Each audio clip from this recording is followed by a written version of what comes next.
ಜಪಸರದ ಮಾತೆಯಲ್ಲಿ ಪ್ರಿಯ ಸಹೋದರ ಸಹೋದರಿಯರೇ, ಒಬ್ಬ ಭಕ್ತ, ಆತನ ಹೆಸರು ಅಲ್ಫೋನ್ಸ್ ರಾಡ್ರಿಗಸ್, ದೇವಮಾತೆಯಲ್ಲಿ ಅಪಾರ ವಿಶ್ವಾಸವನ್ನ ಹೊಂದಿದ್ದವರು. ಹೀಗೆ ಒಂದು ದಿನ ಅವರು ಪ್ರಾರ್ಥನೆ ಮಾಡುತ್ತಿರುವಾಗ ಸ್ವರ್ಗದ ಮಾತೆ ಅವರಿಗೆ ಪ್ರತ್ಯಕ್ಷರಾಗಿ ಈ ಪ್ರಶ್ನೆಯನ್ನ ಕೇಳುತ್ತಾರೆ. ನನ್ನ ಪ್ರೀತಿಯ ಮಗ ಅಲ್ಫೋನ್ಸನೇ, ನೀನು ನನ್ನನ್ನು ನಿಜವಾಗಿಯೂ ಪ್ರೀತಿಸುತ್ತೀಯಾ ಎಂದು ಕೇಳಿದ.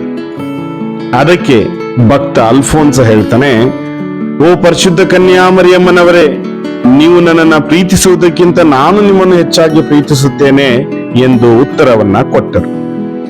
ಮಾತೆ ಮರಿಯಮ್ಮ ಅದೇ ಪ್ರಶ್ನೆಯನ್ನ 3 ಸಲ ಕೇಳಿದರು.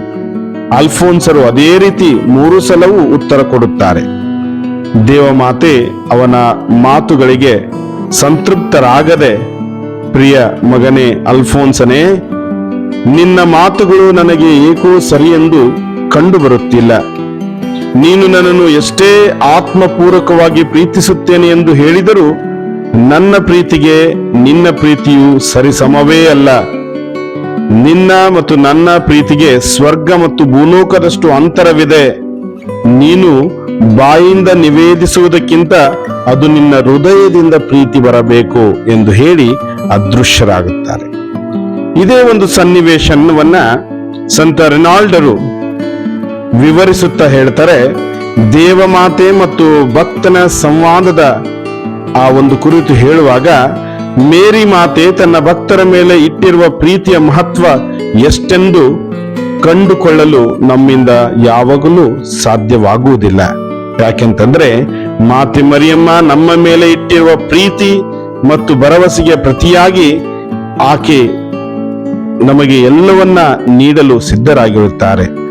ಆ ಒಂದು ನಿಸ್ವಾರ್ಥವುಳ್ಳ ಮಾತೆಯ ಪ್ರೀತಿಗೆ ನಾವು ಏನು ಕೊಡೋಣ?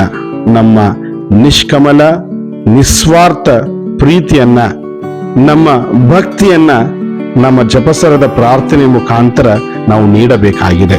ಆದ್ರಿಂದ ವಿಶ್ವಾಸದಿಂದ ಮಾಡುವ ಪ್ರಾರ್ಥನೆಗಳೇ ನಮ್ಮ ಮತ್ತು ಮಾತೆ ಮರಿಯಮ್ಮನರ ನಡುವಿನ ಪ್ರೀತಿಯನ್ನ ಗಟ್ಟಿಗೊಳಿಸುವ ಸಾಧನಗಳು ಎಂದರಿತು ನಾವು ಜಪಸರವನ್ನ ಭಕ್ತಿಯಿಂದ ಪ್ರಾರ್ಥಿಸೋಣ. ಆಮೇನ್.